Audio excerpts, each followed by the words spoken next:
I am Nancy Huether. I am a bridge preservation engineer with NCPP, and I have been here for now almost 9 months. Prior to that, I was at North Dakota DOT, and I have been a part of this partnership for a very long time, and I am very proud of that. And whenever I come up to do these updates, I always think about Ed Welch, because Ed, you know, if you've been involved very long, you know Ed.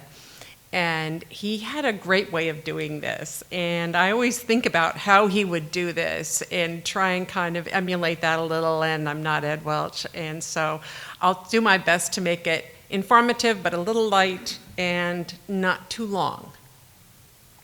So AASHTO TSP, one of the updates is that we've had some changes in our organization and in NCPP. And if you don't know what TSP2 stands for, it's the Transportation System Preservation Technical Services Program, one of AASHTO's technical services program. And we are administered through the National Center for Pavement and Bridge Preservation at Michigan State University. Bouzid Shuban is our new director for a little over a year now. He is with us. Todd Shields is the newest employee at NCPP. I'm not sure if, oh, there you, he's here. And almost a month now. And Darlene, of course, you all know if you have been with us very long at all. You all know Darlene. She's kind of the glue that holds us together. And then there's me. So a little overview. We have 4 regional partnerships. This is one of them. Monthly business meetings. We have teleconference meetings once a month, and we have business, but we also have technical presentations. And if you are interested and not currently on the list to attend this one or other monthly meetings, teleconference meetings, and you would like to receive an invite, let me know. And they are open to everyone. And sometimes the technical presentations are very interesting. Well, they're always very interesting, sometimes more applicable to one person or another, but always really good. We have annual regional meetings, such as this, and we have a national bridge meeting every 4 years or so. So 2022 is the first year that we've actually had all 4 partnership meetings since 2019. So that is awesome. This is our final meeting, so I think we can safely say that we are going to have held 4 full meetings. And they have been, I will say, my first year of doing this, and I think the meetings have been really awesome. I've heard from other people that they're pretty good too. Next year, we currently have all of our meetings set. And so we intend to have a full year of meetings next year. The Western Bridge, March 14th through the 16th in Albuquerque. Southeast, April 4th through 6th in Atlanta. The Northeast, August 22nd through the 24th in Wilmington, Delaware. And of course, this meeting, saving the best for last. We have the Midwest meeting, October 17th through 19th in Deadwood, South Dakota. You'll hear a little bit more about that on the last day. So looking forward to that. We also are planning a 2024 national meeting, and that is going to take a lot of work. If you've ever been involved in planning or participating in one of our national bridge meetings, you know that there's a lot of work that needs to be done, there's a lot of planning to be done, and we'll need a lot of help. So this is a little mini plea for help. If you are interested in helping plan the meeting, working and helping us figure out and make a great meeting, let me know. We would love to have some help. Briefly, I'll touch on the website. This is a link to our website. You can scan the QR code and you can get to the website, which has a tremendous amount of information. You can also easily Google TSP2 bridge preservation or bridge preservation, AASHTO TSP2, you'll be able to find it pretty easily if you miss this. But it's a great site. We have a number of working groups that are very active. We have bridge inspection program managers working groups in 3 out of the 4 partnerships, regional partnerships.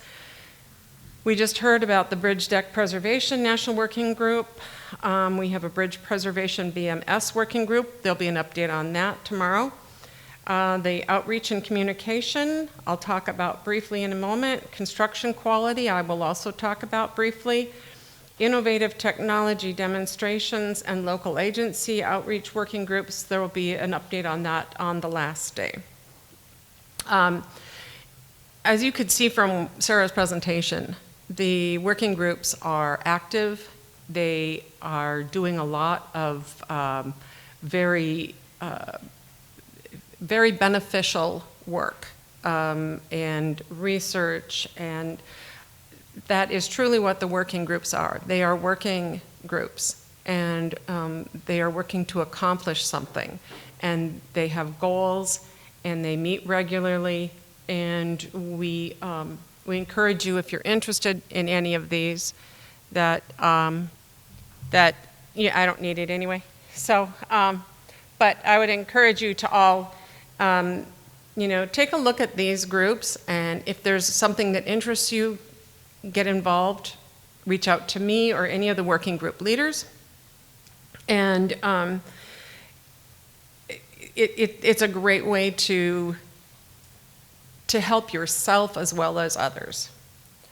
The Outreach and Communications Working Group, I'll talk about briefly. One of the great things that this group has accomplished is a LinkedIn site. They helped develop this site. There is a QR code. I would strongly encourage you to scan that QR code. You should be able to get it from where you're sitting. And follow us on LinkedIn. We will have, we just put some information out there, I think today, and I think that is just, it's related to the pocket guides, new links to the pocket guides, which we've talked about, and I'll talk a little bit more. This is the 3rd time you've heard it, and you'll hear a little bit more. But information about meetings, anything that's preservation related, for bridge preservation anyway, and even other pavement preservation a little bit once in a while. So, so that's really good. They are also have helped with the website improvements, and they publish a bridge preservation blog. And I think Lorella, there you are.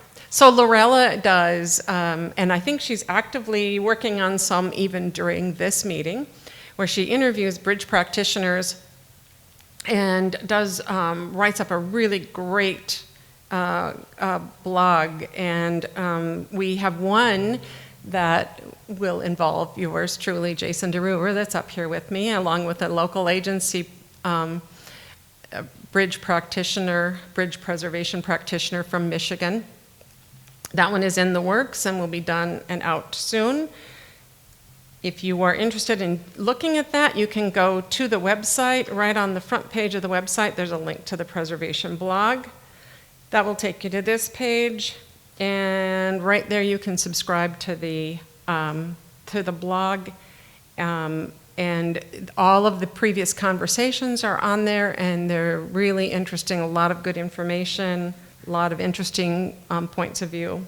We also have construction quality at Bridge Preservation National Working Group, and Sarah mentioned the fact that the DEC group is kind of working with them a little bit, because one of the main issues with construction quality, just like Pat was talking about, overlays, things like that DEC-related issues.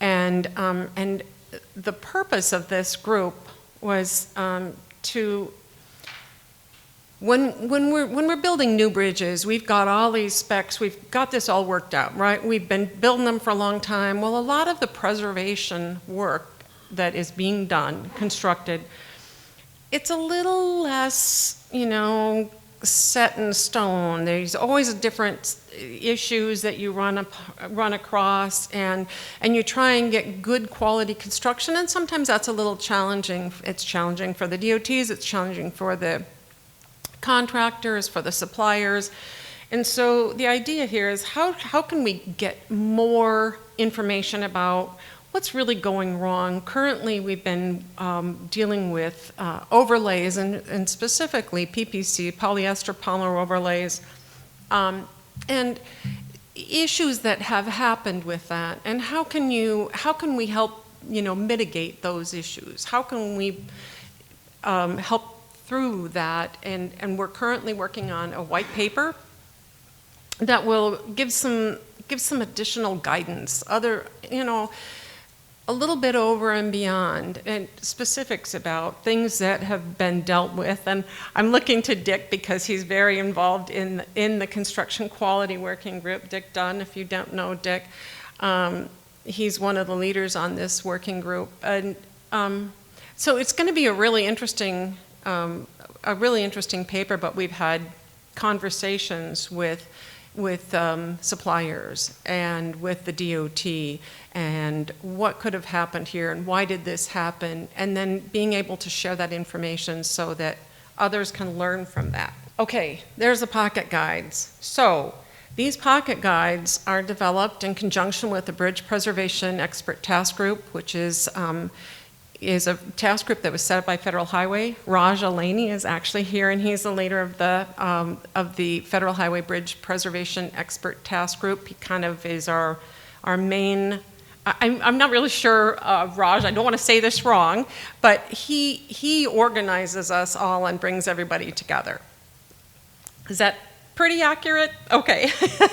He's our leader, and I feel very honored to be a part of that. I do not think of myself as an expert in many ways, but I am really honored to be part of that. These guides are developed along with that group. They are reviewed by the group, who have a lot of people who are much more expert than I am in this area. But we have a link to them right on our web page, and it's right on the very front of the web page. And this is a list of all of the pocket guides that have been developed to date. These 4 right here are the same ones that Pat had talked about, and they are all related to rigid overlays. This started out to be 1 pocket guide, and it was too expansive, and so we split it by specific types of rigid overlays. And all of these pocket guides they're all available through this website. And most of them, not these 4 yet, but most of them have an app that you can download, and you can have this pocket guide right on your smartphone. So you're out in the field, and the pocket guides, this is one of the latest ones, just a couple of screenshots, but this is a list of the contents. They have an introduction, background, some help with condition assessment. So in general, is this the right, should I be doing this treatment on a deck in this condition? Just some general guidance. It's just, they are guides. They are not, it's nothing set in stone. But, and then there's a lot of different checklists to help you through the project, before, during, after the project, things you can watch for, things you should do, things you can check on. So as you can see, they're not real long. They're fairly concise. They're easy to follow. But at the end, just as in the bridge deck preservation or the bridge deck resource guide, right? There are links and further resources. So if you want to find out more, there's a lot of places you can go to find out more, to get more information. They're really handy guides. I think it's one of the coolest things that we have that's available on our website. Another one is we have the TSP2 Bridge News. Right there on the front page, there's a Bridge News link, and there are articles. This is a bridge newsletter that is put together, and we just have, as you can see, this is a brand new one, October. And this one in specific is dealing with the health index, and George Hearn, if you know George, he's another great research. He is a researcher, but he is a great resource for us, and he has done a really awesome job of a full discussion on the Bridge Health Index and helping people understand it and how you can use Bridge Health Index in your work. So I would encourage you to check that out. Also, all of the old ones, the older ones, are listed in there, the previous news. So they're about 3 pages or so long, most of them, but they're great articles, really informative. I'm going to end with a quick note. How did I do? Oh, I'm ahead. I'm ahead of the game. That's all right. I don't want to keep you late. This year, we are doing, as you know, we're doing a lot electronically. We didn't print agendas. We tried to give you enough information, get everything emailed out to you. The CEU form is online. Our meeting evaluation is online. You should have all received a link to the meeting evaluation in an email earlier today. I believe it is an evaluation that you can go into and then go back into if you don't complete it all at once. I tried it earlier, it didn't quite work. I think Dennis worked on it and fixed it, not 100% sure. But I would very strongly encourage you to complete the meeting evaluation, if not today, after the meeting is done. And we'll remind you one more time, but it really helps us to continue to make these meetings better and better. And with that, if you have any questions for me, I am happy to answer them. Actually, it's not a question, but a comment. I wanted to mention about the pocket guides. And it had a very distinct Midwest flavor. Joe helped us with Low Slump. Matt Blythe from Ohio helped us, and Terry Stevenson with Illinois. So we had a lot of representation from the Midwest.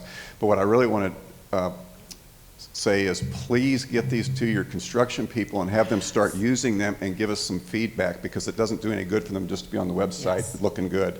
They need to be put into practice. So please get your construction people this information. And thank you for that, Pat. You're so right. There are multiple people that have helped review and make all of these pocket guides better. It's not just a few people. There are, and I think most of them, they are listed in there. Is that correct? At the end, they talk about all of the different people that have helped review them to make sure that they're as accurate as we can make them, and we have really good information in there. So, but absolutely, they are a tool. That's what we do, is we provide information that you can use. That is one of our biggest goals. So please use them. Thank you very much. Thank you.